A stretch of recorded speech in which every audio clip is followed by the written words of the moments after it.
الحمد لله الذي فضل سيدنا ومولانا محمدا صلى الله تعالى عليه وسلم على العالمين جميعا وأقامه يوم القيامة للمذنبين المتلوثين الخطائين الهالكين شفيعا فصلى الله تعالى عليه وعلى كل من هو محبوب مرضي لديه صلاة تبقى وتدوم بدوام الملك الحي القيوم ونشهد أن لا إله إلا الله وحده لا شريك له ونشهد أن سيدنا ومولانا محمدا عبده ورسوله أما بعد فأعوذ بالله من الشيطان الرجيم بسم الله الرحمن الرحيم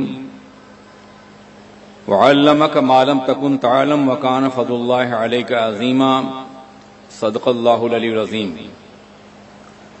امیر سنی دعوت اسلامی حضرت مولانا شاکر نوری رضوی، اسٹیج پہ جلوگر علماء ملت اسلامیہ، قابل احترام بزرگوں اور دوستوں، معزز خواتین اسلام، السلام علیکم ورحمۃ اللہ وبرکاتہ۔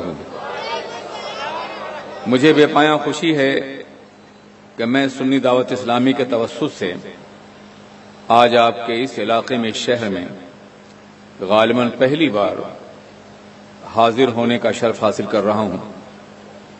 مجھے جو عنوان دیا گیا ہے وہ اسلام اور علم ہے۔ دراصل اسلامی انقلاب دراصل ایک خالص فکری اور علمی انقلاب تھا، اور جب تک انقلاب کی اس راہ پر ہم بڑھتے رہے، کم و بیش 1000 سال سے زیادہ زمانے تک ہم دنیا کی علمی اور فکری قیادت کرتے رہے۔ 1492 میں 15ویں صدی کے اخیر میں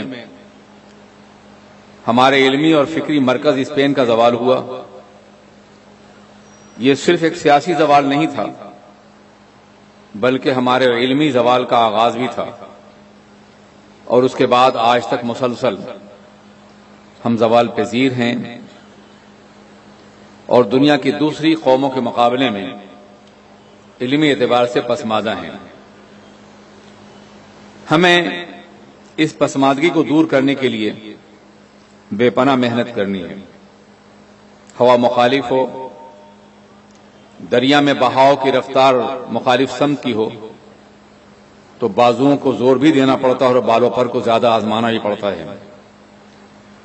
آج پوری دنیا میں ہمارے خلاف مخالف حمائیں ہیں، اور ایسے موقع پہ ہمیں انتہائی محنت اور مشقت کے ساتھ آگے بڑھنے کی کوشش کرنی ہے۔ وہ قومیں جو کسل کا شکار ہیں کبھی بھی آگے نہیں بڑھتی، لیکن وہ قوم جس کی اساسی جہد مسلسل اور صحیح فہم پہ رکھی گئی ہے، جس کے بارے میں قرآن فرماتا ہے کہ انسان کو وہی میسر آئے گا جو وہ کوشش کرتا ہوا نظر آئے گا، اگر وہ قوم سو جائے تو اس قوم کو پھر اٹھانے والا کوئی نہیں ہوگا۔ ہماری نیند بڑی طویل ہو چکی ہے۔ مر جانے والے اور سو جانے والے میں یہ فرق ہوتا ہے کہ سو جانے والے کو جگایا جائے تو جاگ جاتا ہے، اور مر جانے والے کو جگایا جائے تو نہیں جاگا کرتا۔ آج دنیا کے حالات ہمیں مسلسل جگا رہے ہیں۔ اگر ہم اب بھی بیدار نہیں ہوئے تو پھر شاید کاتب تاریخ اپنے محضر نامے پہ ہمارے موت کا فیصلہ کر لے۔ ہم ناؤ اور نیور کی کنڈیشن میں ہیں، ابھی یا پھر کبھی نہیں۔ اس لیے آج اور ابھی سے یہ طے کر لیجئے کہ جس راستے کو چھوڑنے کی بنیاد پہ ہمیں زوال نصیب ہوا ہے، اسی راستے کو دوبارہ اختیار کر کے پھر کامیابی حاصل کریں گے، اور وہ ہے قرآن عظیم کا نظریہ تعلیم و تربیت اور اسلام میں علمی انقلاب کی حیثیت۔ میرے عزیز ساتھیو، اگر آپ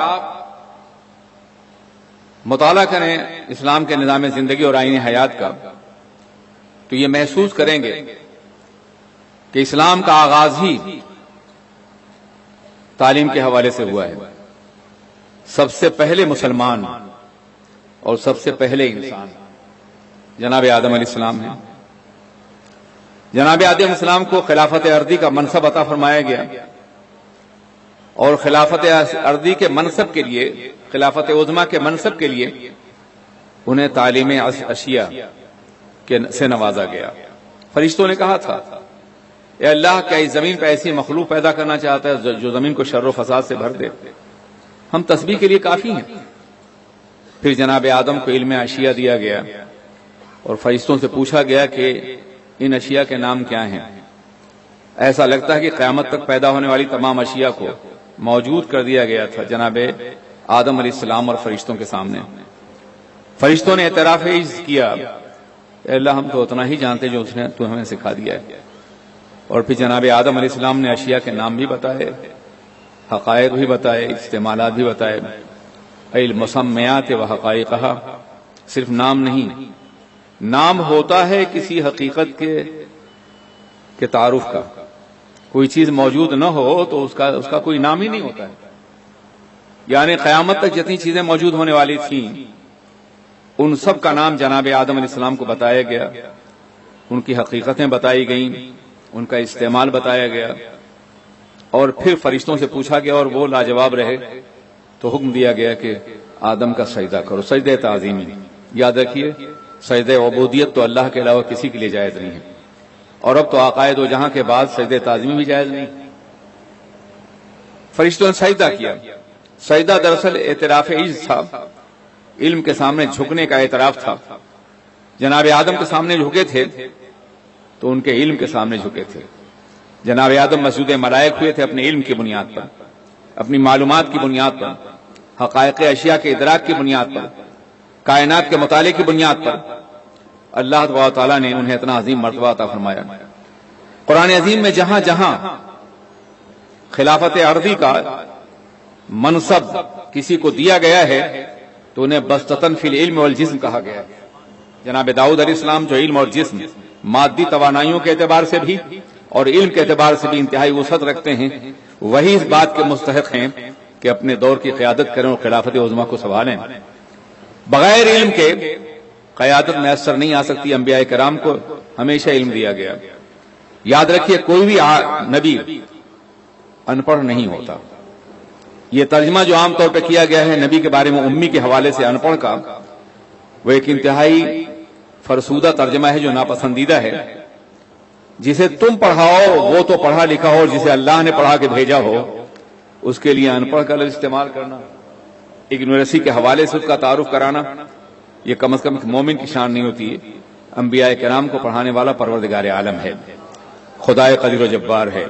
قرآن فرماتا ہے وَعَلَّمَكَ مَا لَمْ تَكُنْ تَعْلَمْ وَكَانَ فَضْلُ اللَّهِ عَلَيْكَ عَظِيمًا۔ آپ کو وہ سب کچھ سکھایا گیا جو آپ نہیں جانتے تھے، اور آپ پہ اللہ کا بے پناہ فضل تھا۔ وَعَلَّمَ الْإِنسَانَ مَا لَمْ يَعْلَمْ، انسان کامل سرور کائنات محمد الرسول اللہ کو وہ سب کچھ عطا فرمایا گیا جو وہ نہیں جانتے تھے۔ یہی انبیاء کرام کا عالم ہے۔ اتنا پڑھایا گیا کہ کائنات میں کوئی بھی ان کے مقام بلند کو اور مقام علم تک پہنچ نہیں سکتا ہے۔ محمد وہ کتاب کون کے توغرائے پیشانی، محمد وہ حریم قدس کے شمع شبستانی، تراشا جن کے ناخن کا ہلال آسماں منزل، غسالہ جن کے قدموں کا زلال آب حیوانی، وہ امی جس کے آگے مہر بلّہ بلبل سدرا، وہ امی جس کے آگے مہر بلّہ بلبل سدرا، وہ ناطق جس کے آگے عقل کل طفل دبستانی۔ پیغمبر اعظم کا یہ عالم ہے کہ ساری کائنات ان کے مقام علم کو پہنچ نہیں سکتی۔ اور پھر صرف یہ نہیں کہ انہیں پڑھایا اللہ نے، بلکہ بعثت معلما، مجھے معلم بنا کے بھیجا گیا ہے۔ یعنی آپ اندازہ کریں کہ جس قوم کے پیغمبر کو کائنات کا معلم کائنات بنا کے بھیجا گیا ہو، وہ قوم جہالت کی تاریکیوں میں ڈوب جائے تو یہ تاریخ کا سب سے بڑا المیہ نہیں ہے، یہ سب سے بڑی ٹریجڈی نہیں ہے۔ آپ اندازہ کریں اور غور کریں کہ اب اسلام کا آغاز اقرا کے ذریعے سے ہوتا ہے۔ حضور سرور کائنات محمد عربی صلی اللہ علیہ وسلم کو سب سے پہلے جو وحی پاک عطا فرمائی گئی وہ ہے اقرا بسم ربک الذی خلق، خلق الانسان من علق۔ پڑھیے اس رب کے نام سے جس نے آپ کو پیدا فرمایا اور انسانوں کو پیدا فرمایا۔ آپ اندازہ فرمائیں اور غور کیجئے کہ جس قوم کے پیغمبر کی نبوت کا آغاز اقرا کے لفظ سے ہوا ہو، جس قوم نے سب سے پہلے، جس نبی نے سب سے پہلے وحی پاک میں اقرا کے لفظ کو حاصل کیا ہو اپنے رب کی جانب سے، آج اسی کی قوم قاری نہ رہ جائے. قاری اپنے اس مفہوم میں نہیں جو عام طور بولا جاتا ہے، قاری اس مفہوم میں جس میں ہر چیز پڑھتا ہے انسان. آج وہ اسی قوم قاری نہ رہ جائے، کتنا بڑا عالمیہ ہے. وہ قوم جس کو قلم کے ذریعے سے تعلیم دی گئی، وعلم بالقلم، قلم کے ذریعے سے تعلیم دی گئی، آج اسی کے ہاتھ میں پین نہیں ہے اور قلم نہیں ہے. آج دوسروں کے ہاتھ میں پین بھی ہے اور قلم بھی ہے، تحریر بھی ہے، اور کائنات کے نظام کی تشکیل کا اختیار بھی انہی ارباب قلم کو دیا گیا ہے. صدیاں ہوئی کہ ہم نے قلم اور کتاب دونوں سے اپنا رشتہ توڑ لیا ہے. اہل نظر آؤ، یہ جاگیر سنبھالو، ہم مملکت لوح و قلم بیچ رہے ہیں. بیچ دیا ہم نے سب کچھ، اور اس کے نتیجے میں آج ہم ذلت اور رسوائی کی بدترین منزل پہ پہنچ گئے ہیں. مسلمانوں کے زوال کے بہت سے اسباب بتائے جاتے ہیں. حکومت نہیں رہ گئی، سرمایہ نہیں ہے، دولت نہیں ہے، تجارت نہیں ہے، اقتدار نہیں ہے، اجتماعیت نہیں ہے. یہ ساری چیزیں ذیلی ہیں. صرف ایک بات جو میں کہنا چاہتا ہوں وہ یہ ہے کہ ہم اس لیے پسماندہ ہیں کہ ہم میں علم نہیں رہ گیا ہے. دنیا کی تمام دوسری قوموں کا جائزہ لیجئے تو آپ محسوس کریں گے کہ وہ علم کے اعتبار سے ہم سے بہت آگے ہیں. اس ملک میں خود یہاں کی پسماندہ ترین قوموں میں بھی ہم زیادہ پسماندہ ہیں. اور یاد رکھیے کہ بغیر علم کے نہ ہم دنیا میں کوئی مقام حاصل کر سکتے ہیں، نہ عزت حاصل کر سکتے ہیں. ہمارا کام صرف زمین پہ جھاڑو دینا ہوگا یا دوسروں کی غلامی کرنی ہوگی. اگر ہم نے اپنے علم سے رشتہ توڑا اور علم کی راہوں سے ہم دور ہوتے ہوئے چلے گئے تو آج کے دور کا سب سے بڑا جہاد وہ نہیں ہے جسے جھوٹے جہادیوں نے پیش کیا ہے. آج کے دور کا سب سے بڑا جہاد جہاد بالعلم ہے، جہاد بالقلم ہے، جہاد بالکتاب ہے.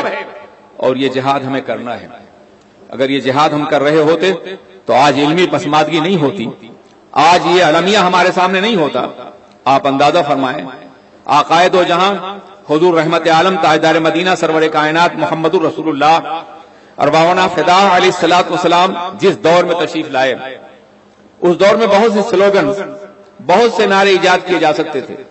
اگر وہ کوئی سیاسی قائد ہوتے تو وہ یہ کہتے دنیا سے کہ صدیوں سے جزیرہ عرب کو دو طاقتور قوموں نے، سپر پاورز نے غلام بنا رکھا ہے، روم اور ایران نے. آئیے ہم روم کو بھی الگ کریں اور ایران کو نکالیں اپنی سرزمین سے. مگر پیغمبر اسلام تو روم کے بھی نبی تھے اور ایران کے بھی نبی تھے. انہوں نے یہ نعرہ نہیں لگایا کہ ہم اپنے مقبوضات کو آزاد کرائیں یا یہاں سے لوگوں کو باہر کریں، بلکہ آپ نے پوری دنیا کو، پورے عالم انسانی کو کتاب کی طرف بلایا، قرآن کی طرف. اتر کر حرا سے سوئے قوم آئے اور ایک نسخہ کیمیا ساتھ لائے. جس پیغمبر نے، جس رسول گرامی وقار نے، جس معلم کائنات نے دنیا کو کتاب کی طرف بلایا ہے، آج اسی قوم کے بچوں کے ہاتھوں میں کتاب نہیں ہے. آج اگر کتاب ہوتی تو ہم صاحب کتاب کہلاتے. آج ہم دنیا پہ حکمراں ہوتے. آج دنیا ہمارا احترام کرنے مجبور ہوتی. تاریخ کے ان ادوار کا جائزہ لیجئے. میں بلا کسی شبہے کے اور بلا کسی خوف تردید و تنقید کے کہہ رہا ہوں کہ کم و بیش 1100 سال تک ہماری حکومت دنیا پہ صرف اس لیے رہی کہ ہمارا رشتہ کتاب سے قائم رہا، اللہ کی کتاب سے. اور یہ مت سمجھ لیے کہ اللہ کی کتاب سے قائم ہونے کا مطلب ہی کہ آپ کو نماز اور روزہ اور حج اور زکات کا طریقہ آ گیا. اللہ کی کتاب سے قائم ہونے کا مطلب ہی کہ آپ نے آفاق و انفس کا مطالعہ کیا، آپ نے پوری کائنات کا جائزہ لیا، آپ نے قرآن عظیم کو پڑھا ہے. قرآن عظیم میں 700 سے زیادہ آیتیں وہ ہیں، یاد رکھیے، تحقیق کر لیجیے گا پڑھے لکھے لوگ، اس پہ تحقیق کریں مزید. 700 سے زیادہ آیتیں وہ ہیں جس میں کائنات پر غور و فکر کا حکم دیا گیا، آفاق پر بھی اور انفس پر بھی. اپنی ذات کے اندر قدرت کی نشانیاں دیکھو، آفاق کے اندر دیکھو. زمین کو دیکھو، دریاؤں کو دیکھو، پہاڑوں کو دیکھو، آسمانوں کو دیکھو، سبزے کی بچھی ہوئی چادر کو دیکھو، کہکشاں کے نظام کو دیکھو، سیاروں کا عالم دیکھو، فرشتوں کی دنیا دیکھو، عالم لاہوت دیکھو، عالم ناسوت دیکھو، عالم ملکوت دیکھو، جتنے عالم ہیں ہر ایک کا مطالعہ کرو۔ قرآن عظیم ہماری فکری توانائیوں کو مخاطب کرتا ہے۔ افلا تتفکرون افلا تعقلون، تم عقل سے کیوں نہیں کام لیتے؟ تم شعور سے کیوں نہیں کام لیتے؟ تم ادراک سے کیوں نہیں کام لیتے؟ تم مشاہدے سے کیوں نہیں کام لیتے؟ تم بصیرت سے کیوں نہیں کام لیتے؟ تم بصارت سے کیوں نہیں کام لیتے؟ تم مدنیت کے تقاضوں سے کام کیوں لیتے ہیں؟ تم تجربے سے کیوں نہیں کام لیتے؟ تم آفاق کا مطالعہ نہیں کرتے؟ زمین کے سیر فلاد کے ذریعے سے اللہ کی نشانیوں دیکھنے کی کوشش کیوں نہیں کرتے؟ کیا قرآن پاک نہیں یہ آیت کریمہ موجود نہیں؟ قرآن پاک کے اتنے بڑے حصے کو ہم نے اپنی زندگی سے خارج کر رکھا ہے۔ ہم کائنات کا مطالعہ نہیں کر رہے ہیں۔ آج کائنات کا وہ مطالعہ کر رہے ہیں جن کے سامنے قرآن نہیں ہے۔ اگر وہ قرآن پاک کے ذریعے سے کائنات کا مطالعہ کرتے تو وہ بڑے عظیم ہوتے، وہ کائنات کو فائدہ پہنچاتے۔ لوگ یہ کہتے ہیں آج کا انسان بڑا ترقی یافتہ ہے، آج کا انسان چاند پہ کمندیں ڈال رہا ہے، سورج کی شعاعوں کو گرفتار کر رہا ہے، آج کے انسان کے سامنے زمان و مکان کو سطحیں سمٹی ہوئی نظر آ رہی ہیں۔ میں کہتا ہوں یہ آج کے دور کا سب سے بڑا جھوٹ ہے۔ اگر کوئی کہتا ہے کہ انسان ترقی کر گیا، واللہ العظیم انسان نہیں۔ انسان نے جس چیز پہ زور دیا ہے وہ شے ترقی کر گئی۔ لوہے پہ زور دیا وہ ترقی کر گئی، مٹی پہ زور دیا وہ ترقی کر گئی، عناصر پہ زور دیا وہ ترقی کر گئے۔ انسان نے نہیں ترقی کی۔ انسان نے ترقی کیا ہوتا تو آج دنیا میں غریبوں کی آہیں، کمزوروں کے نالے، مجبوروں کی بے کسی اور زمینوں خون سے نہ بھر دیا گیا ہوتا۔ انسان ترقی یافتہ نہیں ہوا ہے، اس لیے کہ انسان نے علم ضرور حاصل کیا مگر پیغمبر کی مقدس تعلیمات کے حوالے سے اور تربیت کے حوالے سے دور ہو کر کے۔ انسان نے آزاد علم حاصل کیا، اور یاد رکھیے آزاد علم کیا کرتا ہے دل کے لیے موت، مشینوں کی حکومت، احساس مروت کو کچل دیتے ہیں حالات، وہ دل مر جاتے ہیں جب مشینوں کی حکومت ہو جائے۔ آج کا دور انڈسٹریل ریولوشن کا دور ہے، آج مشینوں کی حکومت ہے، دل مر گئے ہیں، زمینوں مشینیں چل رہی ہیں، دن دناتے ہیں، لوہے خلاؤں میں پرواز کر رہے ہیں، مگر دلوں میں انسانیت نہیں ہے، محبت نہیں ہے، اس لیے کہ لوگوں نے اسلام کے نظریے تعلیم و تربیت سے الگ ہو کر کے علم حاصل کرنا چاہا ہے۔ اسلام جہاں ایک طرف آفاق کے مطالعے اور آفاق کے کنٹرول کا حکم دیتا ہے، وہیں وہ اپنے نفس کی تربیت کا حکم بھی دیتا ہے، اپنے روحانی ارتقاء کا حکم دیتا ہے، انسانوں سے بے پایا محبت کا حکم دیتا ہے، کائنات کے ذرے ذرے سے پیار کا حکم دیتا ہے۔ کیا یہ رسول پاک کا مقدس فیصلہ نہیں ہے؟ الخلق عیال اللہ، the entire universe is the family of God، یہ ساری کائنات اللہ کا کنبہ ہے، اللہ کا خاندان ہے، اور فرمایا گیا تم اگر اللہ کے خاندان سے محبت کرو گے تو اللہ سے قریب ہو جاؤ گے۔ کیا آج کے نظریے تعلیم و تربیت میں اس طرح کا کوئی دخل ہے؟ کیا آج اپنی طاقت اور قوت کی بنیاد پر زمینوں کو خون میں نہلایا نہیں جا رہا ہے؟ آبادیاں تباہ نہیں کی جا رہی، بر اعظموں کو بھوک اور اضطراب کا شکار نہیں بنایا جا رہا ہے؟ یہ کیسی ترقی انسانیت کی؟ انسان نے ترقی نہیں کیا ہے، انسان نے جو چیز چاہی ہے، جس پہ زور دیا ہے، جس پہ توجہ دی ہے، وہ شے ترقی کر گئی ہے۔ اس نے ذرے پہ زور دیا، ایٹم بنایا، اس سے فائدے کا کام بھی لیا، اور ہیروشیما اور ناگاساکی کو تباہ کرنے کا بھی کام لیا اس نے۔ علم اگر انسان کو نجات دے سکتا، آزاد علم، دین کے بغیر، شریعت کے بغیر، قرآن کے نظریے تعلیم و تربیت کے بغیر، آزاد علم ہیروشیما پیدا کرتا ہے، ناگاساکی کو جنم دیتا ہے، عراق کو تباہ کرتا ہے، سیریا میں خون میں نہلاتا ہے، اور دنیا کی دوسری آبادیوں کو برباد کر دیتا ہے۔ یہ علم انسانیت کا علم نہیں ہے، یہ وحشت ہے، بربریت ہے، درندگی ہے۔ قرآن عظیم جو نظریہ تعلیم و تربیت دیتا ہے وہ یہ ہے کہ تم یقیناً کائنات کو مسخر کرو، تمہارے لیے چاند و سورج مسخر کر دیے گئے ہیں، زمین و آسمان مسخر کر دیے گئے ہیں۔ دنیا کی دو توانائیاں ہیں جن میں کائنات گھری ہوئی ہے، دو نوشنز ہیں، ایک کو ہم ٹائم کہتے ہیں اور ایک کو اسپیس کہتے ہیں۔ یہ ٹائم اور اسپیس جسے ہم زمان و مکان کہتے ہیں، پوری کائنات یا تو ٹائم کی غلام ہے، ٹائم کی زنجیر میں ہے، یا اسپیس کی زنجیروں میں ہے، مگر مومن وہ ہے کہ ٹائم بھی غلام اور اسپیس بھی غلام ہے۔ اور یہ قرآن فرما رہا ہے، قرآن کہتا ہے وَسَخَّرَ لَكُمُ الشَّمْسَ وَالْقَمَرَ، تمہارے لیے چاند و سورج کو مسخر کیا گیا ہے، کام میں لگایا گیا ہے، تمہاری خدمت کے لیے پیدا کیا گیا ہے چاند اور سورج کو۔ ٹائم چاند اور سورج کی رفتار سے پیدا ہوتا ہے، تو ٹائم غلام بنایا گیا۔ وَسَخَّرَ لَكُم مَّا فِي السَّمَاوَاتِ وَالْأَرْضِ، تمہارے لیے جو کچھ زمینوں اور آسمانوں میں سب کچھ مسخر کیا گیا ہے۔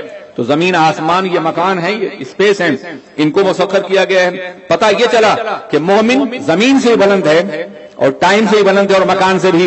خرد ہوئی ہے زمان و مکان کی زناری، نہ ہے زمان نہ مکان، لا الہ الا اللہ۔ اگر ہم مومن ہوتے، قرآن پاک پر عمل کرتے، اللہ کی کتاب کو مانتے، تو زمانہ بھی ہمارا غلام ہوتا اور مکان بھی ہمارا غلام ہوتا۔ کیا تم نے یہ نہیں دیکھا کہ صحابہ کرام کی رفتار کا عالم کیا تھا؟ دریائے دجلہ سامنے ہے، موجیں مار رہا ہے، اسلامی فوج کھڑی ہے، قائد حکم دیتا ہے گھوڑے دوڑا دو، اور جب گھوڑے دوڑے تاریخ یہ بتاتی ہے کہ پانی کا وجود نہیں تھا، گھوڑوں سے باضابطہ مٹی گرد ہو رہی تھی۔ دشت و دشت دریا میں نے چھوڑے ہم نے، بحر ظلمات بھی دوڑا دیے گھوڑے ہم نے، دی اذانیں کبھی یورپ کے اذانیں کبھی یورپ کے کلیساؤں میں، کبھی افریقہ کے تپتے ہوئے صحراؤں میں۔ یہ کب تھا؟ جب ہم نے قرآن پاک کا علم حاصل کیا تھا، قرآن پاک کے ذریعے سے آگے بڑھے تھے ہم، قرآن پاک نے ہماری رہنمائی کی تھی۔ وہ کون سی کتاب زندگی تھی، وہ کون سی کتاب حیات تھی جس نے ایک صدی کے اندر مسلمانوں کو 3 بر اعظموں پر مکمل کنٹرول دے دیا تھا، ایشیا پر، یورپ پر اور افریقہ پر۔ اور آج ہم اپنی زمینوں میں اجنبی ہیں، اپنی زمینوں میں ہم اپنی پہچان کھو رہے ہیں، اپنا تشخص کھو رہے ہیں، بے چہرگی کا شکار ہو رہے ہیں۔ آج ہم قرآن پاک سے دور ہونے کے بعد غلامی کی زنجیروں میں جکڑے جا رہے ہیں۔ اس کے باوجود ہمیں ہوش نہیں ہے کہ ہمیں علم حاصل کرنا ہوگا، آگے بڑھنا ہوگا، ترقی کرنی ہوگی۔ میں یہ عرض کرنا چاہتا ہوں، ذرا سوچئے، جس پیغمبر نے ہمیں کتاب کی تعلیم دی، جو صاحب کتاب تھے، ہمیں صاحب کتاب بنانا چاہتے تھے، آج ہمارے ہاتھوں میں کتاب نہیں ہے۔ کبھی آپ نے تاریخ عرب پڑھی ہے؟ حجاز مقدس میں اور خاص طور پہ پورے حجاز میں صرف چند افراد پڑھے لکھے تھے، اور قلم کا جہاں تک معاملہ ہے کہ پورے جزیرۃ عرب میں، خاص طور مکے کے علاقے میں صرف 17 آدمی لکھنا جانتے تھے، 17 آدمی لکھنا جانتے تھے۔ لیکن جب اللہ کے رسول نے علمی انقلاب برپا کیا تو صرف 23 سال کے اندر 1,24,000 صحابہ کے ہاتھ میں قلم عطا فرما دیا تھا۔ کیوں؟ اس لیے قرآن نے کہا تھا نون والقلم وما یسطرون، قلم کی قسم اللہ رب العزت نے کھائی تھی۔ قلم اتنا محترم تھا، قلم اتنا عظیم تھا، قلم سے اتنا انقلاب برپا ہونے والا تھا کہ قلم کی تعلیم بھی رب نے دی ہے اور قلم کی قسم بھی یاد فرمائی ہے۔ آج ہمارا یہ عالم کہ ہمارا دشمن جو کچھ لکھ دیتا ہے وہ ہمارا نوشتہ بن جاتا ہے۔ آج ہمارا یہ عالم ہے کہ دنیا میں جو خبریں ہمارے بارے میں دی جاتی ہیں اسے ہم سمجھ کر کے خود پھیلاتے ہیں۔ آج ہمارے پاس کچھ بھی نہیں رہ گیا ہے، سب کچھ ہم کھو چکے ہیں، اس لیے کہ ہم علم سے دور ہوئے، دین سے دور ہوئے، شریعت مصطفیٰ سے دور ہوئے، قرآن عظیم کے نظام تعلیم سے دور ہوئے۔ آپ اندازہ فرمائیں اور غور کریں کہ حضور سید عالم کا برپا ہوا کہ انقلاب کتنا عظیم تھا کہ لوگوں نے کائنات کی ہر شے کا مطالعہ کیا۔ مسلمان اپنے دور علم اور دور ترقی میں اپنے دور کی خلا پیمائی کرنے والے تھے، ستاروں کو ناپنے والے تھے، ریاضی میں سب سے آگے تھے، علم طب میں سب سے آگے تھے، میڈیکل سائنس میں سب سے آگے تھے۔ یورپ کی درسگاہوں میں صدیوں تک وہ علم فلکیات پڑھایا جاتا رہا جو علماء کا تھا، یورپ کی درسگاہوں میں مدتوں تک وہ علم طب پڑھایا جاتا تھا جو مسلم اطباء کا تھا، یورپ کی درسگاہوں میں وہ علم ریاضی پڑھایا جاتا تھا جو مسلمانوں نے ایجاد کیا تھا۔ بہت سے نام آج بھی اس بات کے گواہ ہیں۔ الجبرا کوئی انگلش لفظ نہیں ہے، یہ عربی کا لفظ ہے۔ ایسی الکیمی، کیمیا اس ذات کی طرف منسوب ہے جس نے کیمیا کو ایجاد کیا تھا، وہ ایک مسلمان تھا۔ یہ سارے علوم ہماری دی ہوئی ہیں، لیکن آج انہی علوم کے اعتبار سے ہم بھکاری بنے ہوئے ہیں، اس لیے کہ ہم نے قرآن پاک کی ان آیات کو فراموش کر دیا، ان آیات کو پڑھنے کی کوشش نہیں کی جن آیات میں باضابطہ طور پہ ہمیں دنیا کے سارے علوم کو سیکھنے کا حکم دیا گیا تھا۔ میرے عزیز ساتھیوں، دنیا کا ہر علم اسلامی علم ہے، دنیا کا ہر علم اللہ کا پیدا کیا ہوا ہے، دنیا کا ہر علم مخلوق ہے پروردگار عالم کا، اس لیے وہ ہمارا علم ہے۔ الحکمت ضالۃ المومن، حکمت مومن کی ایک گمشدہ حقیقت ہے، اور جہاں بھی ملے اسے ضرور حاصل کرنے کی کوشش کرو۔ حکمت کا لفظ عربی زبان میں علم کے تمام شعبوں کا احاطہ کرتا ہے۔ حکمت وژڈم ہے، دانائی ہے، شعور ہے، تحقیق ہے، ریسرچ ہے، ان سب کا احاطہ کرتا ہے لفظ حکمت۔ اور ذرا میں اپنے داعیان دین سے، اپنے مبلغین سے کہوں گا کہ تمہیں کیا حکم دیا گیا ہے؟ ادعو الی سبیل ربک بالحکمۃ والموعظۃ الحسنہ وجادلھم باللتی ہی احسن، اپنے رب کے راستے کی طرف حکمت سے بلاؤ، دانائی سے بلاؤ، اور ان تمام علوم کو حاصل کر کے بلاؤ جو حکمت کے دائرے میں آتے ہیں، تب تم دائی بن سکو گے، تم تو آگے بڑھ سکو گے۔ تم دنیا میں کسی پڑھے لکھے انسان کے سامنے نگاہ جھکانے کے قابل نہیں، نگاہ بلند کر کے آگے بڑھنے کی صلاحیت پیدا کرو، تب دنیا تمہاری عظمت کو تسلیم کرے گی۔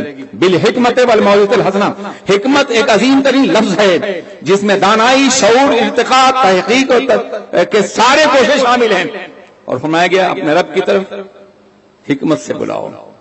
آج ہم حکمت کو محدود سمجھ کر کے صرف گفتگو کی حکمت کو سمجھتے ہیں، نہیں، اس کے لیے تو آگے فرمایا گیا کہ فرمایا گیا والموعظۃ الحسنہ، اور پاکیزہ انداز گفتگو اختیار کرو تم اسے، وجادلھم باللتی ہی احسن، اور اگر کبھی اختلاف کا موقع ہے تو بطریق احسن کرو۔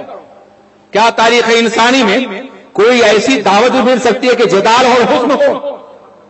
جدال اور حسن بطریق احسن، صرف حسن بطریق احسن۔ اگر کسی سے اختلاف کرنا ہو تو بطریق احسن کرو۔ جدال کے ساتھ حسن کا لفظ یہ صرف قرآن دے سکتا ہے۔ تاریخ میں جتنے جدال ہیں وہ ہمیشہ تباہیوں میں منتج ہوتے ہیں، اور قرآن جس جدال کا حکم ہوتا ہے وہ تعمیر کرتا ہے، تربیت دیتا ہے، آگے بڑھاتا ہے۔ یہ ہے قرآن پاک کا نظام تعلیم و تربیت۔ لیکن ہمارا یہ عالم ہے کہ ہم نے آج تک کبھی اس پہ غور نہیں کیا، ہم نے کبھی جاننے کو نہیں کی وہ دانش حاضر، وہ فکر موجود، اور وہ شعور، وہ تدبر جس کو بار بار قرآن عظیم نے حکم دیا ہے۔ آج جو کہتے ہیں سائنس مذہب کو دبا لے گی، میں عرض کرنا کہتا ہوں یہ کیسے ممکن ہے؟ وہ مذاہب کہ جو سائنس کے نظریات کی مخالفت کرتے تھے یا ہر نئی بات کی تردید کرتے تھے، ہر نئی بات بدعت تھی ان کے نزدیک، بدعت کا ہنگامہ کھڑا کر رکھا تھا انہوں نے، اتنی بدعتیں انہوں نے ایجاد کر لی تھی کہ آدمی آگے بڑھنے کے قابل نہیں تھا۔ چرچ کا ماحول تھا، چرچ کا کنٹرول تھا، رومن قوتیں، یورپ کی قوتیں چرچ کے پادری کے قدموں کی دبی ہوئی تھی، جسے چاہتے اٹھاتا تھا، جسے چاہتا اتار دیتا تھا۔ اور پھر کچھ نئے لوگ پیدا ہوئے، انہوں نے آفاق کا مطالعہ کیا، زمین کا جائزہ لیا، نئے نظریات کو ایجاد کیے، تو چرچ نے فتویٰ دیا یہ بدعتی ہیں، ان کو سولی پہ چڑھا دو، انہیں الٹا لٹکا دو، یہ دین میں نئی باتیں پیدا کر رہے ہیں۔ کوپرنیکس کو الٹا لٹکایا گیا، گلیلیو کو پھانسی کا حکم دیا گیا، کئی عورتوں کو باضابطہ ذبح کرنے کی کوشش کی گئی، اس لیے کہ انہوں نے نئے نظریات کو ایجاد کیا تھا۔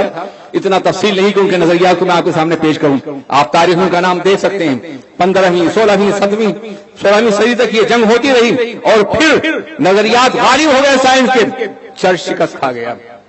لوگ کہتے ہیں اسی طرح اسلام بھی شکست کھا جائے گا، نہیں، چرچ کے میں کہیں بھی اس بات کا حکم نہیں دیا گیا ہے، نہ ان کی کتابوں میں کہ تم کائنات کا مطالعہ کرو، تم سائنس کو پڑھو، تم تجربات کرو، تم مشاہدے کرو، آفاق کا مطالعہ کرو، انفس کا مطالعہ کرو، کائنات کے ذرے ذرے کا مطالعہ کرو۔ اس کا حکم صرف قرآن دیتا ہے، اور جب قرآن خود کہتا ہے کہ تم کائنات کا مطالعہ کرو، تحقیق کرو، تو قرآن کو سائنس چیلنج نہیں کرتی ہے۔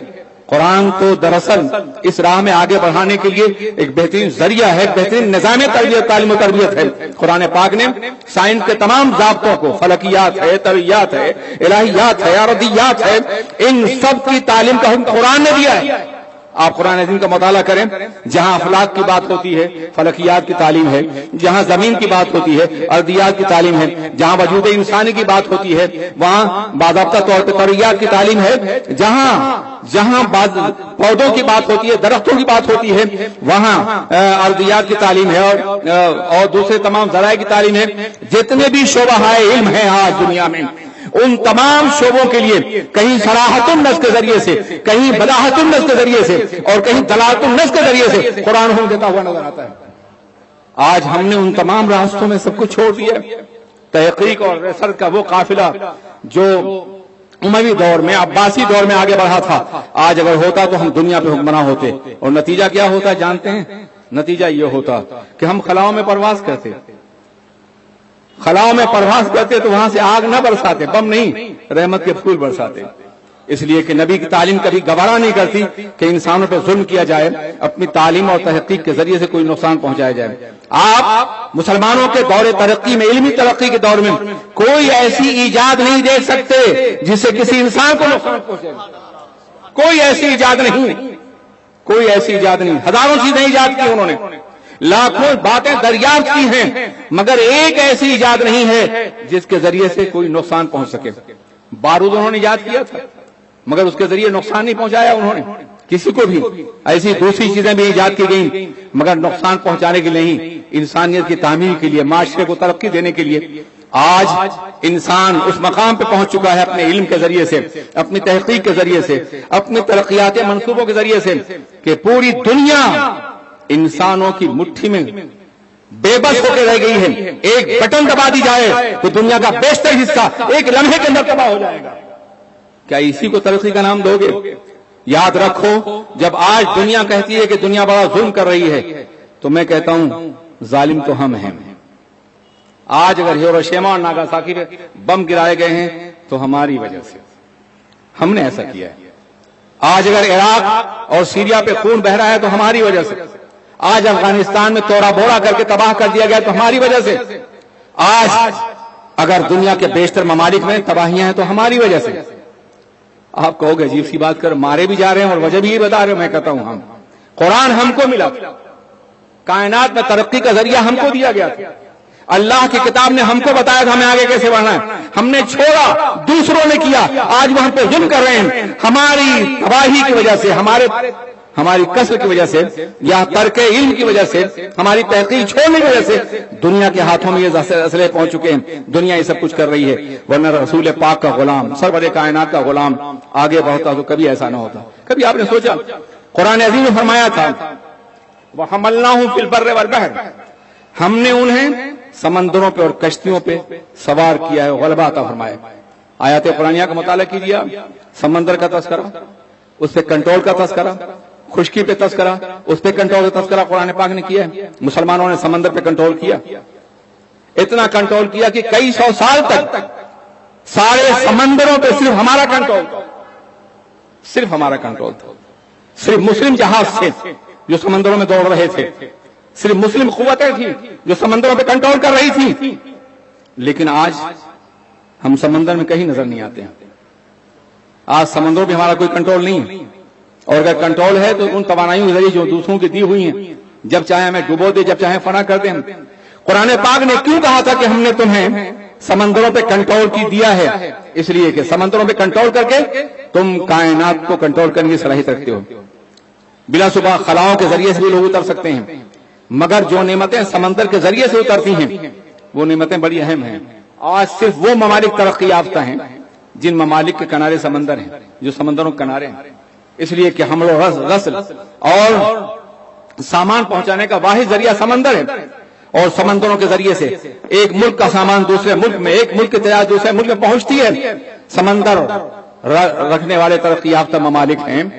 اس لیے قرآن پاک نے 1400 سال پہلے فرمایا تھا تم سمندروں پہ کنٹرول کرو. ہم نے تمہیں سمندروں پہ غلبہ عطا فرمایا, کنٹرول عطا فرمایا ہے. آپ اندازہ فرمائیں کہ وہ قومیں جو مسلمان قومیں تھیں اور جنہوں نے سمندروں کے ذریعے سے اسپین فتح کیا, سمندروں کے ذریعے سے جبرالٹر فتح کیا, سمندروں کے ذریعے سے جنہوں نے دوسرے ممالک سسلی کے علاقے میں پہنچے سمندروں کے ذریعے سے, اور جو سمندروں کے ذریعے سے ہندوستان کی زمین پہنچے دعوت اور تبلیغ کے لیے, سمندروں کے ذریعے سے جو قومیں انڈونیشیا کے ساحلوں پہنچی, سمندروں کے ذریعے سے جو قومیں مسلمان ہونے کے حیثیت سے افریقہ کے تمام ساحلوں پہنچی, یہ سمندروں پہ کنٹرول کا نتیجہ تھا کہ آج دنیا میں یہ سارے ممالک مسلمان نظر آتے ہیں.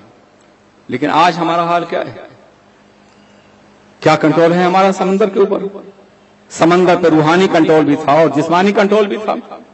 بر خشکی پہ کنٹرول آج وہ نہیں رہ گیا ہے. قرآن نے تو ہمیں کنٹرول کرنے کو دیا تھا, اور ہم نے اپنی توانائیوں کو غیر ضروری باتوں میں ضائع کیا, انتہائی لایانی باتوں میں ضائع کیا. ہم جھگڑتے رہے ایسے مسائل میں جن کا تعلق ہماری زندگی سے نہیں ہے, ہماری ترقی سے نہیں ہے, ہمیں آگے بڑھانے سے نہیں ہے, ہمارے ارتقاء سے نہیں ہے, ہمارے عروج سے نہیں ہے, ہماری تہذیب کے تحفظ سے نہیں ہے, اس کے بارے میں جھگڑتے رہے. کبھی ہم نے اس بات پہ غور نہیں کیا کہ ہم آگے کیسے بڑھ سکتے ہیں, اور علوم قرآن کے ذریعے سے ہم آگے کیسے کامیاب ہو سکتے ہیں.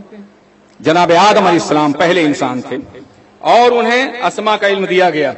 مجھے وقت کا احساس ہے انشاءاللہ. جی انہیں اسما کا علم دیا گیا. کبھی آپ نے سوچا ایک کہ جس چیز کا وجود نہ ہو اسے دریافت کیسے کیا جا سکتا ہے؟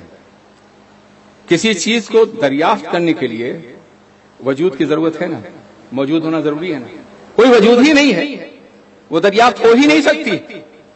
یہ اسلامی فلسفے اور منطق کا قانون تھا کہ ہمیں یہ بتایا گیا تھا کہ مسلمان انسان وہ ہے جو مجہولات کو ترتیب دے کر کے معلومات کو حاصل کرتا ہے.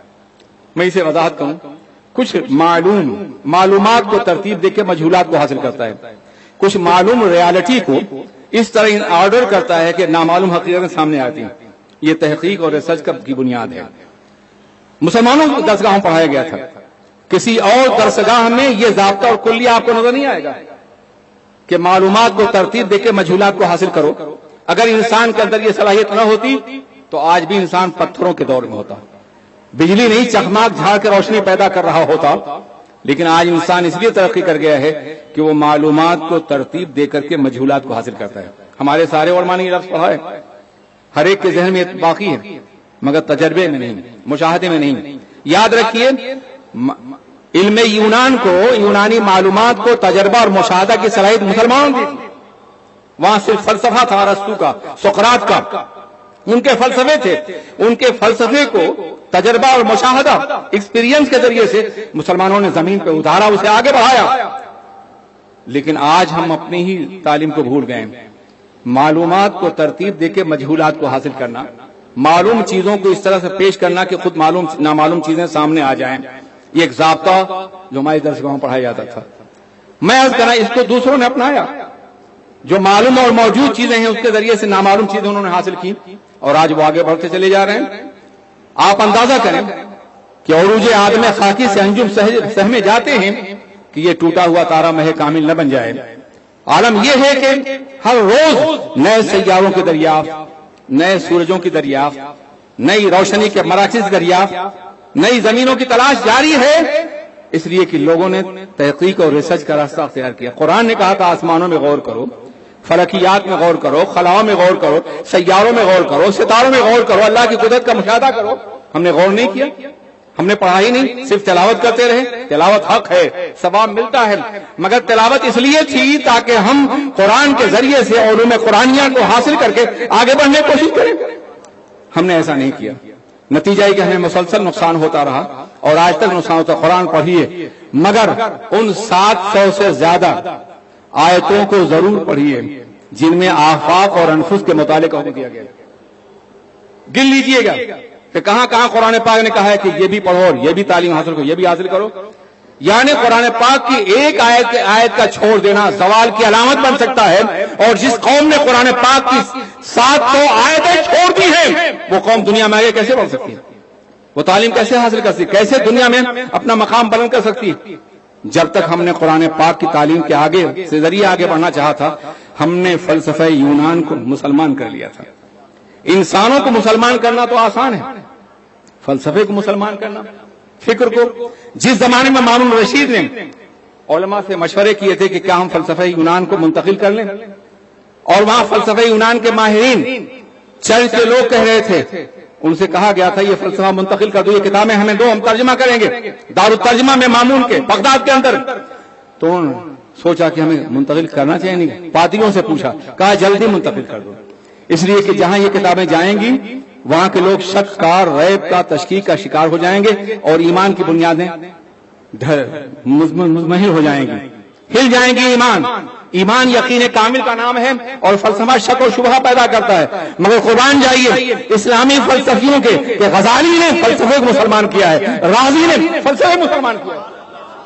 فلسفہ پڑھا ہے اور اسے توحید کو ثابت کیا ہے، اسلامی عقائد کو ثابت کیا ہے، اسلامی معلومات کو ثابت کیا ہے. اور اطباء نے ان کے فلسفے کے ذریعے سے طب یونانی کو آسمان میں پہنچا دیا ہے.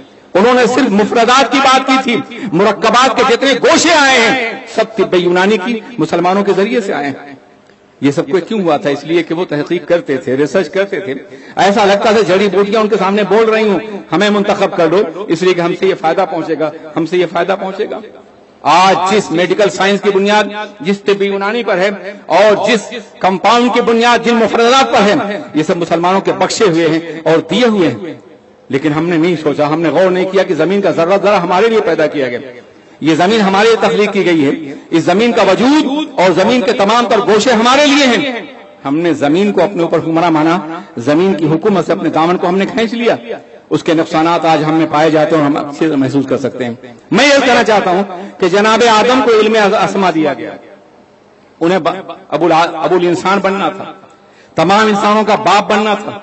زمین کو پہلے پیدا کیا گیا, آسمان کو پہلے پیدا کیا گیا, ستاروں کی انجمن پہلے سجائی گئی, کہکشاں کا نظام پہلے پیدا کیا گیا, دریاؤں میں روانی پیدا کی, سبزے کی چادر بچھائی گئی, نسیمیں سہر چلے گی, باد صبا کا وجود ہوا. یہ ساری چیزیں کیوں ہوئی؟ اس لیے کہ اصل کائنات انسان ہے, وہ آنے والا تھا. انسانوں کے لیے یہ انتظام پہلے کیا گیا. جب کوئی بڑا آنے والا ہوتا ہے نا تو اسٹیج پہلے سجایا جاتا ہے. جناب امیر رسول اللہ صلی اللہ علیہ وسلم میں آنے والے تھے, اتنا شاندار اسٹیج سجایا آپ نے. جب بڑا آنے والے سے تو انسان اتنا بڑا تھا, خلیفۃ اللہ فی الارض بن کے آ رہا تھا کہ زمین پہلے بچھا دی گئی, زمین کا نظام پہلے قائم کر دیا گیا. اور اتنا عظیم نظام, اللہ اکبر, کہ جس چیز کی انسان کو جتنی زیادہ ضرورت ہے اتنی ہی زیادہ سہل الحصول کر دی گئی. قیام کے لیے مٹی کی ضرورت ہے تو پیروں کے نیچے پیدا کر دی زمین. اگر کہیں اور ہوتی تو آپ کہاں قیام کرتے؟ آپ اندازہ کریں. اسے کھانے کے لیے ضرورت ہے تو زمین کے اوپر کھانے کا نظام قائم کر دیا گیا. اور اسی طریقے سے پانی کی ضرورت ہے تو آپ کے قدموں کے نیچے پیدا کر دیا گیا. جن چیزوں کی ضرورت تھی اللہ نے ان کو بہت پہلے پیدا فرما دیا. لیکن ایک چیز اتنی ضروری تھی کہ اس کے بغیر آپ ایک لمحہ زندہ نہیں رہ سکتے, اور وہ سانس ہے, ہوا ہے. ہوا کے بغیر ایک لمحہ زندہ نہیں رہ سکتے تھے, تو اس کو ناک کے قریب پیدا کر دیا گیا تاکہ کہیں دور نہ جانا پڑے, جھکنا نہ پڑے سانس لینے کے لیے. ہر نفس کے ربد ممد حیات وچوں بیرو آمد مفرح ذات. ایک سانس میں 2 مرتبہ شکر ادا کیجئے, جانے والی سانس کے اندر واپس آنے کا یقین نہیں, واپس آنے کا یقین نہیں. سانس پہ ہماری زندگی قائم. کیسا ہے خلاق کائنات, کیا عظیم ہے اس کی ربوبیت. کہ آپ ریت پہ مکان بنائے نہیں ٹھہرے گا, پانی پہ مکان نہیں بنائے, لیکن اس نے ہماری زندگی کا مکان ہوا پہ کھڑا کر دیا ہے. ہم سانس لے رہے ہیں اور زندہ ہیں, حیات ہے. جس طرح سے سانس لینا ہماری زندگی کے لیے ضروری تھا, ناک کے قریب کر دیا گیا. ایمان کی زندگی کے لیے نبی کی ضرورت تھی تو جان سے قریب پیدا فرما دیا گیا. النبی اولا بالمؤمنین انفسہم, نبی مسلمانوں کی جانوں سے زیادہ قریب ہیں. اور جب ہم نظام قدرت میں سانس لینے کے طریقوں کے اور ذرائع کا اختیار بھی کریں گے اور نبی کا قرب بھی حاصل کریں گے, ان کی تعلیمات پہ عمل کریں گے, تو یقیناً ہم کائنات پہ حکمراں ہوں گے, خلافت ارضی ہمارا مقدر ہوگی. عزیزان ملت اسلامیہ, میں عرض کر رہا تھا کہ جب کسی چیز کا وجود نہ ہو تو دریافت کیسے ہوگی. اب ایک شخص ہے جو ایک سیب کے درخت کے نیچے بیٹھا ہوا ہے, ہمارے تمام بچوں نے بات پڑھی ہوگی, اور اچانک سیب گرتا ہے, اس کے سر پہ گرتا ہے.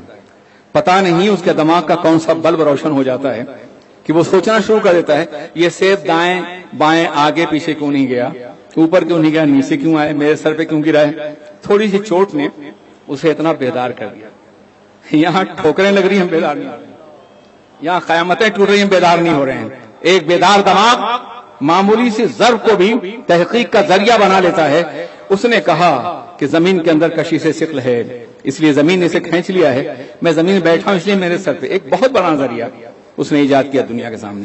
ایک شخص درخت کے نیچے سمندر کے کنارے پیبلز کنکریاں پھینک رہا ہے. پڑھا ہوگا آپ نے, ہمارے بچوں نے پڑھا ہوگا, کنکریاں پھینک رہا ہے نا, اور ہر کنکری سے قلقل کی آواز ہوتی ہے, موسیقی ہے, میوزک ہے, وہ لذت لے رہا ہے. پھر خیال ہے کہ یہ بڑی قدیم میوزک ہے, کلاسیکل, ہمیں پاپ میوزک سے کام لینا چاہیے. لکڑی کا بڑا سا تختہ پھینک دیتا ہے اور وہ تیرنے لگتا ہے, بجائے ڈوبنے کے تیر رہا ہے. اس نے کہا کنکریاں ڈوب گئی ہیں, تختہ تیر رہا ہے, اتنا وزنی تختہ. تو اس نے کہا جو چیز پانی کی سطح کو جتنا گھیرے گی اسی قدر زیادہ پانی کے اوپر رہے گی. اس کی بنیاد پر بڑے جہاز تعمیر کیے گئے, کروڑوں ٹن سامان لے کے جہاز دوڑ رہے ہیں, آرکمیڈیز یا ارشمیدس کی اسی نظام کی بنیاد پہ, اسی تحقیق کی بنیاد پہ. ایک شخص کھانا پکا رہا ہے, کہاں کتنی معمولی والی باتوں سے حقائق سامنے آئے ہیں, اور وہ برتن کو بھاپ اٹھا دیتی ہے, اس سے ایک کوئلہ رکھ دیتا ہے, وہ بھی اٹھا دیتی ہے بھاپ میں اتنی طاقت, پھر وہ ریلوے انجن ایجاد کرتا ہے. ایک آدمی ہے جو 2 جھلیوں کو جوڑ کے وہ دھاگے سے پیغام رسانی کرتا ہے, جیسے بچے کبھی ماچس کی ڈبیا کے ساتھ کھیلتے تھے اور پھر سوچتا ہے کہ یہ ذریعہ تو ہے، پھر اس کے بعد ٹیلی فون ایجاد ہوتا ہے. عزیزان میرے سامنے آپ دیکھیے تحقیقات جہاں جہاں ہوئی ہیں وہ اچانک ہوئی ہیں، اسی طرح ہوئی ہیں. انسان سوچتا اور کامیاب ہوتا اور انسان تحقیق کر لیتا ہے. میں عرض کرنا چاہتا ہوں جب کوئی چیز پہلے سے موجود نہیں تھی ذہن انسانی میں، شعور انسانی میں، فکر انسانی میں، تو دریافت کیسے ہوئی؟ میں کہتا ہوں علم آدم تھا اشیاء کا جو آدمی کو منتقل کیا گیا، اور جب اللہ نے چاہا ہمارے لاشعور سے شعور میں تحقیق بن کر کے سامنے آ گیا. وعلم آدم اشیاء کو، اللہ جناب آدم کو سارے اشیاء کی تعلیم دی گئی. تو جب جناب آدم ہمارے باپ ہیں، ہمیں جنت میں انہیں جنت میں پیدا کیا، دنیا میں اتارا گیا. کبھی آپ نے سوچا کہ جنت میں پیدا کر دنیا میں کیوں اتارا گیا؟ وہیں رکھا گیا ہوتا، خلافت ارضی دینی زمین میں پیدا کیا گیا ہوتا. مگر نظام فطرت یہ ہے کل شیء یرجع الی اصلہ، ہر چیز اپنے اصل کی طرف لوٹتی ہے. انہیں جنت میں پیدا کیا گیا اور زمین پہ اتارا گیا تو تثنیہ کا صیغہ نہیں آدم اور حوا تم دونوں اتر جاؤ، جمع کا صیغہ تم سب اتر جاؤ. پتہ ذرا پوچھتے آدم میں ہم بھی موجود تھے اور آپ بھی موجود تھے. ہم سب کو جنت سے دنیا میں اتارا گیا تاکہ ہم جنت کو اپنا مکان سمجھیں، اپنا گھر سمجھیں، جہاں سے آئیں وہیں جانے کی کوشش کریں. آپ کوئی مرتا ہے تو کہتے ہیں ہم اللہ کے لیے اللہ ہی طرف لوٹنے والے ہیں. کیا مطلب؟ جنت ہمارے باپ کا گھر ہے، جنت ہماری ماں کا گھر ہے، اور وطن وہی ہوتا ہے جہاں ماں اور باپ رہتے ہوں یا رہ چکے ہوں. ہمیں وہیں جانا چاہیے، لیکن ہم اس وقت اس جائیں گے جب جناب آدم کے علم کے وارث ہوں گے. آدمیت ہوگی، وہ آدمی ہو ہی نہیں سکتا جو آدم کے علم کا وارث نہ ہو. عزیزان ملت اسلامیہ، ہمیں چاہیے کہ علم کے میدان میں ہم آگے بڑھیں، قرآن پڑھیں، احادیث مبارکہ پڑھیں، دین کی تعلیم حاصل کریں، مگر دنیا کی تعلیم میں بھی آگے بڑھنے کی کوشش کریں. اگر آپ دین کے ساتھ دنیا کی تعلیم حاصل کریں گے تو آپ کا ہر علم دنیا کے لیے مفید ہوگا. دنیا آپ کا احترام کرے گی، دنیا آپ کی عظمتوں کو تسلیم کرے گی. یہاں ہزاروں نوجوان ہیں جو یقیناً کالجوں میں پڑھ رہے ہوں گے، یونیورسٹیوں پڑھ رہے ہوں گے، ہائی اسکول میں پڑھ رہے ہوں گے. میں کہتا ہوں میرے بچوں، میرے عزیزوں، دنیا کو آرام کرنے کا وقت ہے، سینما دیکھنے کا بھی، تفریح کرنے کا بھی، اور بھی دوسرے کاموں کا وقت. تمہارے پاس کوئی وقت نہیں ہے. تم اپنے قوم کا مستقبل ہو، فیوچر ہو اپنے آنے والی قوم کا. ہمارا فیوچر ہو، ہمارا مستقبل ہو. تمہیں تعلیم بہت محنت سے حاصل کرنی ہوگی، بے پناہ کوشش کرنی ہوگی. یقین تم جس کلاس میں ہوگے وہاں بہت سے بچے ہوں گے. تمہیں ہمیشہ ایک کے مقام پہ ہونا ہوگا، بی اور سی بھی نہیں.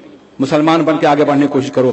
اتنا علم حاصل کرو، اتنا علم حاصل کرو کہ صدیوں کی پسماندگی کو تم دور کر سکو، صدیوں کے نقصان کو پورا کر سکو. اور اس کے لیے ضروری ہے کہ ہمارا ہر نوجوان، ہمارا ہر بچہ قرآن بھی پڑھے، حدیث مصطفیٰ بھی پڑھے، اور اس کے ساتھ دنیاوی علوم میں بے پناہ محنت کرے. اپنی رات کو استعمال کرے باضابطہ طور پہ مطالعے کے لیے، اپنے دن کو استعمال کرے. ہمارے پاس آرام کا کوئی وقت نہیں ہے، ہمارے پاس بیکاری کے لیے کوئی وقت نہیں ہے، ہمارے پاس تفریح کے لیے آوارگی کے کوئی وقت نہیں ہے. ہمارا ایک ایک لمحہ ملت کی امانت ہے، اور تمہارا ایک ایک لمحہ خدا کی امانت ہے تمہارے پاس. اس امانت سے محنت کرو، تعلیم حاصل کرو اور آگے بڑھنے کی کوشش کرو. یاد رکھو اس ملک میں یا کسی ملک میں بغیر تعلیم کے تمہارا کوئی ٹھکانہ نہیں ہے، کوئی مقام نہیں. بچے کہتے ہیں ہمیں نوکری نہیں ملتی ہے. تعلیم روزی کے لیے نہیں، تعلیم کے لیے حاصل کرو. تعلیم خود ایک بہت بڑی دولت ہے. اگر تم پڑھے لکھے بن گئے، مزدوری بھی کرو گے تو بھی تمہارا ضمیر مطمئن ہوگا اور تمہیں پڑھا لکھا سمجھا جائے گا. میں اپنے سرمایہ داروں سے کہوں گا، دولت مند افراد سے کہوں گا کہ تم اپنا سرمایہ تعلیم پہ خرچ کرو. اپنے بچوں کو پڑھاؤ، خاص طور پہ ان غریب بچوں کو پڑھاؤ جن کے پاس پڑھنے کے لیے پیسے نہیں، دولت نہیں ہے. پڑھاؤ انہیں، ان پہ سرمایہ خرچ کرو. میں اپنے پڑھے لکھے طبقے سے کہوں گا کہ پڑھے لکھے طبقے پہ فرض یہ ہے کہ اپنے علم کی زکات نکالیں. 2.5% زکات نکالیں آپ اپنے علم کی. آپ کو اللہ نے ڈاکٹر بنایا ہے، انجینئر بنایا ہے، بیرسٹر بنایا ہے، سائنٹسٹ بنایا ہے، کسی بھی میدان میں آپ کو کامیاب کیا ہے، تو آپ اپنے ارد گرد کے بچوں کا جائزہ لیں، تھوڑا سا وقت انہیں دیں، انہیں آگے بڑھانے کی کوشش کریں، فری ٹیوشن دیں، انہیں موقع ملے تو انہیں باضابطہ تربیت دیں، اور پھر انہیں اس بات پہ آمادہ کریں کہ اپنے مستقبل کیسے سنوار سکتے ہیں. یہ ہر پڑھے لکھے انسان کی ذمہ داری ہے کہ کہ وہ ایسا کرنے کی کوشش کرے. ہر پڑھے لکھے عالم کی ذمہ داری ہے کہ وہ اپنے ماحول میں علم دین پھیلائے, اور ہر پڑھے لکھے انسان کی ذمہ داری جس علم میں وہ ماہر ہے اس میں بچوں کو آگے بڑھانے کی کوشش کرے. ہمارا کوئی بچہ جاہل رہ گیا تو ہم سے پوچھا جائے گا, ہم سے سوال کیا جائے گا. ممکن ہے کہ کسی بڑی آبادی میں چند پڑھے لکھے لوگ ہوں, پوری آبادی جاہلوں کی آبادی ہے, ان پڑھ لوگوں کی آبادی. یہ ڈاکٹر صاحب ہیں, یہ بیرسٹر صاحب ہیں, انجینئر صاحب ہیں, یہ سائنٹسٹ ہیں, یہ لیکچرر ہیں, یہ پروفیسر ہیں, بڑی عزت سے نام لیا جاتا ہے. مگر یاد رکھو, اگر پوری قوم جاہل ہے اور تم پروفیسر یا لیکچرر ہو یا ڈاکٹر ہو تو دنیا یہ کہے گی یہ جاہل قوم کا ڈاکٹر ہے, یہ جاہل قوم کا پروفیسر ہے. جہالت کی گندگی تمہارے دامن سے دور نہیں کیا جاتا. وہ قوم اوپر آتی ہے جو پوری قوم کو لے کے آگے بڑھتی ہے. وہ طبقے آگے آتے ہیں جو پوری قوم کو آگے لے کے بڑھنے کی کوشش کرتے ہیں. حالات ہمارے ساتھ نہیں, ہم جانتے ہیں. شکوہ ہے زمانے کا, مگر ہمیں شکوہ تم سے بھی ہے کہ تم نے اپنے علم کی زکات کیوں نہیں نکالی, اپنے ارد گرد تم نے جہالت کا ماحول دیکھا اور اس کے باوجود کام کرنے کی کوشش کیوں نہیں کی. تم نے رسول پاک کے مقدس پیغام کو یہ عام کرنے کی کوشش کیوں نہیں کی کہ جہل کو دور کرو, علم نور ہے, یہ روشنی کیوں نہیں پھیلائی تم نے.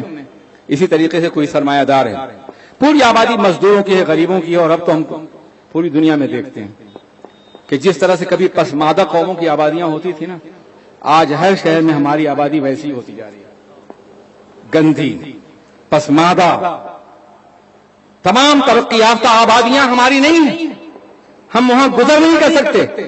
ہماری آبادیوں کے یاد میں جاتا ہوں تقریر کر کے رات کو اپنے علاقے میں, تو وہاں لوگ تاش کھیل رہے ہوتے ہیں, 3 بجے رات کو کباب چھن رہا ہوتا ہے, بیٹھے ہوئے گپ مار رہے ہوتے ہیں, جوا کھیل رہے ہوتے ہیں, تاش کھیل رہے ہوتے ہیں.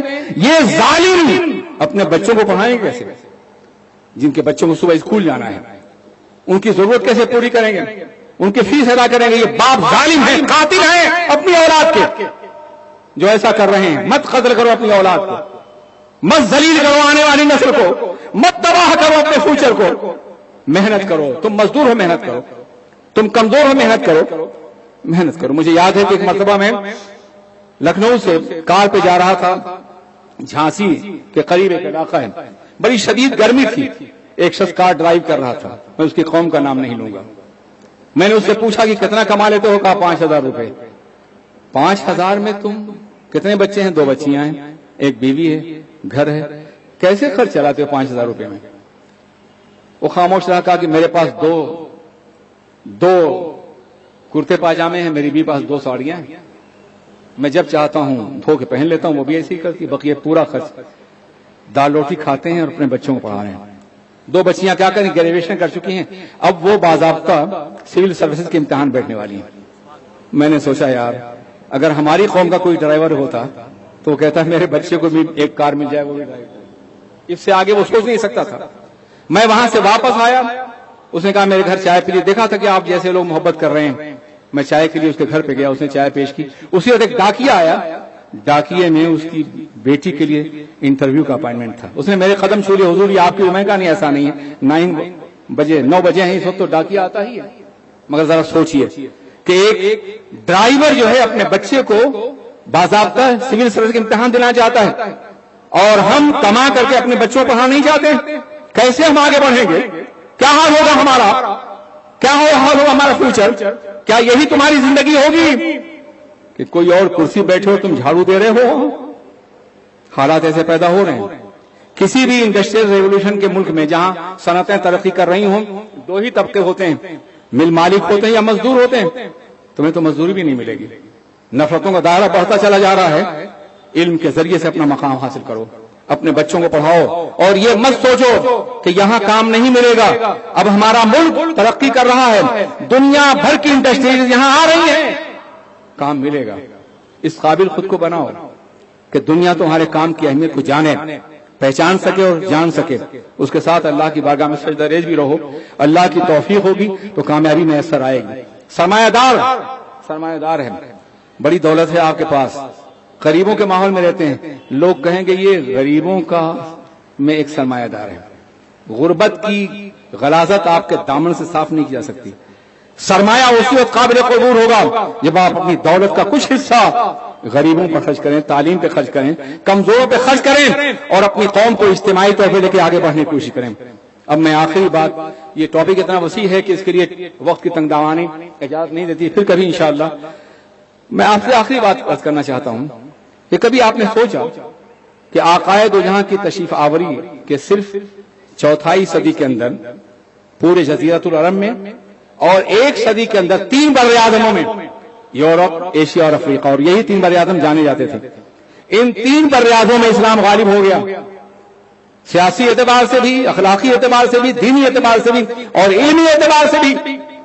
وہ ہمارا وہ خطوط میسر آ گئے ہیں باضابطہ جو لکھے گئے تھے کہ برطانیہ اور یورپ کے بادشاہ اسپین کے بادشاہ کو درخواست لکھتے تھے ہمارے بچے کو داخل کرنے کی۔